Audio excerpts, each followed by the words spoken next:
Sous le haut patronage de Sa Majesté, le roi Mohamed VI, le Maroc d'avenir en Afrique et sur le monde.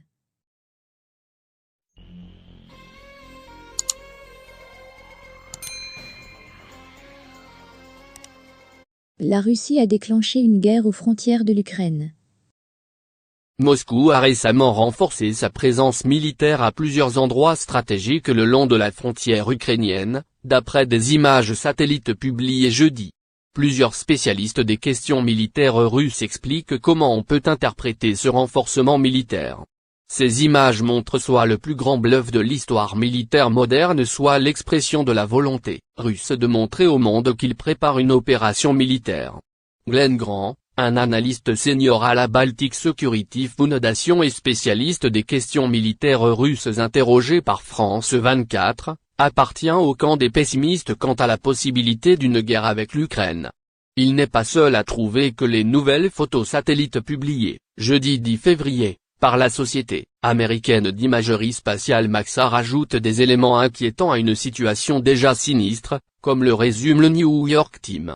Ces nouvelles vues du ciel sur le front russo-ukrainien, Maxar en publie régulièrement ces derniers mois, illustrent le déploiement de troupes supplémentaires et d'équipements militaires dans 3 régions stratégiques, en Crimée, près du camp d'entraînement de Koursk et en Biélorussie à plusieurs centaines de kilomètres à l'est de la zone où se déroulent des exercices militaires russo-biélorusses depuis jeudi.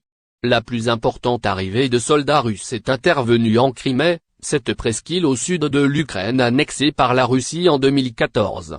Il y a, ainsi, plusieurs centaines de combattants, au moins 500 tanks et des véhicules militaires qui apparaissent dorénavant sur des images satellites de la région au nord de Simferopol, la capitale de la Crimée. Des blindés sont aussi arrivés au nord de la Crimée, près de la ville côtière de Slavne. Ce déploiement militaire intervient alors qu'une partie de la flotte russe de la Baltique, dont les bateaux d'assaut amphibies, vient d'arriver en mer Noire. C'est peut-être une manière supplémentaire de mettre la pression sur Kiev, mais rapatrier ces navires de guerre au sud coûte cher, et les faire arriver en même temps que des nouveaux soldats déployés en Crimée dénote d'une volonté d'être prêt à agir s'il le faut, précise Glenn Grant. Pour lui, ce regain d'activité militaire au sud doit s'analyser dans un contexte plus large de mouvement des troupes russes le long de la frontière avec l'Ukraine. Jusqu'à présent, on voyait sur les images satellites des divisions qui restaient stationnées dans des baraquements. Dorénavant, une partie de ces soldats s'est mise en route pour se rapprocher de la frontière. Cela n'annonce pas forcément une attaque imminente, mais ces soldats ne peuvent pas rester indéfiniment sur la route sans rien faire, estime ce spécialiste de la Baltic Security Foundation. Les photos satellites montrent aussi pour la première fois l'installation d'un hôpital de campagne, ce qui est aussi une manière d'intensifier la pression, ajoute Tracey German, spécialiste des opérations militaires russes au King College de Londres, contacté par France 24. Moscou signale ainsi envisager très concrètement la possibilité de combat et la nécessité de prendre en charge les blessés sur le champ de bataille. Des troupes ont aussi été envoyées en renfort à la garnison présente au camp d'entraînement de Koursk. La présence de forces armées russes, et notamment des véhicules blindés, à cet endroit inquiète les observateurs depuis fin décembre 2021. Ce camp se trouve, en effet, en droite ligne au nord de Kharkov, la deuxième plus importante ville d'Ukraine, ce qui en ferait une cible stratégique pour les Russes si une guerre venait à éclater, note le New York Times. Il existe, en effet, une autoroute qui mène de Koursk à Kharkov, ce qui peut faciliter les questions de logistique et d'approvisionnement, explique Tracey German. Enfin, Moscou continue à dégarnir son front et en rapatriant toujours plus de soldats de Sibérie vers la Biélorussie. Et, cette fois-ci, la Russie ne s'est pas contentée d'hommes puisque pour la première fois, on voit apparaître des hélicoptères sur les photos satellites dans une base aérienne près de la ville de Gomel, à 25 km de la frontière avec l'Ukraine, note CNN. Il s'agit d'hélicoptères de combat, qui font office de tanks volants pour l'armée russe, note Glenn Grant.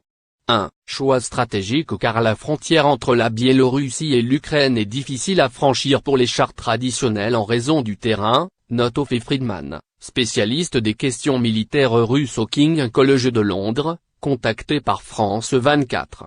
Les marais de Pinsk s'étendent, en effet, le long d'une partie de la frontière entre la Biélorussie et l'Ukraine, et à partir de mars, cette région devient très boueuse, compliquant les déplacements des forces au sol, rappelle le Washington Post.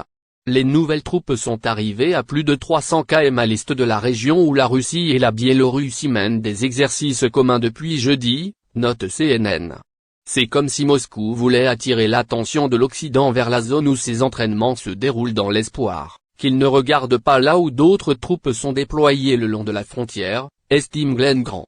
Mais est-ce que ces nouveaux mouvements de troupes mis en lumière par les photos satellites de Maxar permettent d'en savoir plus sur les intentions russes?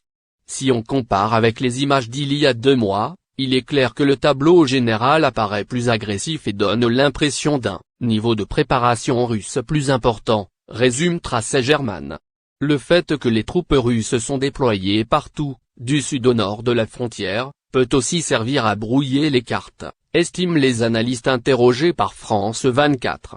À l'heure des images satellites et des moyens modernes de renseignement, Moscou ne se faisait guère d'illusions sur sa capacité à masser des troupes, secrètement. En multipliant très ouvertement les options pour une éventuelle offensive, l'armée russe peut espérer que les Ukrainiens et leurs alliés ne sauront d'où la Russie va frapper en premier. Mais cette surmilitarisation de la frontière peut, paradoxalement, aussi être un signe qu'il n'y aura pas de combat, suggère Ophé Friedman, du King College de Londres. Moscou peut avoir comme objectif de s'en prendre à l'Ukraine ou à l'OTAN. Dans cette deuxième hypothèse, il faut réfléchir à la méthode la plus efficace et rapide pour fragiliser cette institution, explique-t-il. Ce ne serait pas, d'après lui, en envahissant l'Ukraine, mais plutôt en maintenant une tension militaire permanente et toujours forte à la frontière. Un célèbre joueur d'échecs, Aaron Nimzowitsch, a écrit, dans l'un des ouvrages de référence de la théorie échiquienne Mon système, que la menace est plus forte que l'exécution. En l'occurrence, la présence de plus en plus forte de l'armée russe à la frontière ukrainienne est une manière de jouer avec les nerfs des pays de l'OTAN et les oblige à se positionner, estime ce spécialiste du King College. On a déjà vu que des dissensions entre les positions des différents pays de l'organisation. Les États-Unis et le Royaume-Uni se montrent davantage prêts à soutenir militairement l'Ukraine que l'Allemagne, tandis que la France a tenté un cavalier seul diplomatique. L'OTAN avait déjà des faiblesses avant, et il est possible que Moscou espère tout simplement qu'en maintenant une pression suffisante, l'organisation va finir par craquer.